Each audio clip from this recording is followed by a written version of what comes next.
Assalamualaikum warahmatullahi wabarakatuh, teman-teman. Di sini saya akan menjelaskan tentang gerak benda.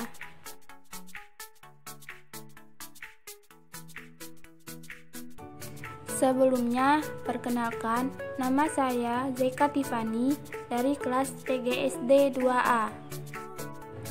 Ada 5 hal yang perlu kita ingat tentang gerak benda, teman-teman. Yang pertama, pengertian gerak. Gerak diartikan sebagai perubahan posisi suatu benda. Misalnya, sebuah mobil mula-mula berada di tempat A. Beberapa waktu kemudian, mobil berada di tempat B. Maka, mobil tersebut dikatakan telah bergerak dari A ke B. Yang kedua, gerak benda berdasarkan lintasannya. Berdasarkan lintasannya, gerak benda dibedakan menjadi 2, yaitu gerak lurus dan gerak melingkar. Gerak lurus adalah gerak benda yang lintasannya berupa garis lurus, seperti contoh gerak buah kelapa dan gerak cahaya lampu senter. Gerak melingkar adalah gerak benda yang lintasannya berupa garis lengkung atau lingkaran. Contohnya, gerak komedi putar dan gerak peluru meriang. Faktor-faktor yang mempengaruhi gerak benda apa saja ya, teman-teman? Gerak benda dipengaruhi oleh ukuran dan berat benda, bentuk dan permukaan benda. Ukuran dan berat benda mempengaruhi gerakan benda tersebut loh. Benda yang ukurannya kecil dan ringan akan mudah bergerak dan geraknya cepat.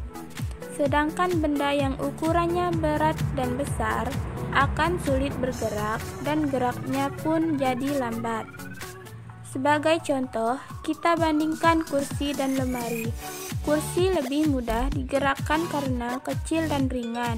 Sebaliknya, lemari susah digerakkan karena besar dan berat. Gerak benda juga dipengaruhi oleh bentuknya. Benda yang bentuknya bulat lebih mudah dan lebih cepat bergerak dibandingkan dengan benda yang bentuknya segi 4 atau segitiga. Coba kalian perhatikan gerak pada mobil, sepeda, atau benda lainnya.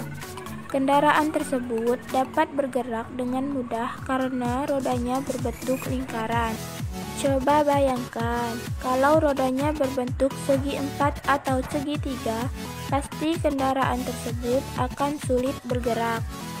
Mudah atau sulitnya suatu benda bergerak juga ditentukan oleh permukaannya. Benda yang permukaannya halus akan mudah bergerak dan geraknya cepat. Sedangkan benda yang permukaannya kasar akan sulit bergerak dan geraknya akan lambat. Sebagai contoh, coba kita bandingkan gerakan 2 kotak kayu yang ukurannya dan masanya sama.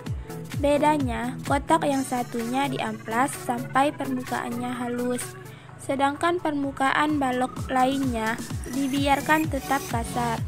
Ternyata, kotak kayu yang permukaannya halus lebih mudah dan lebih cepat gerakannya dibandingkan dengan kotak kayu yang permukaannya lebih kasar.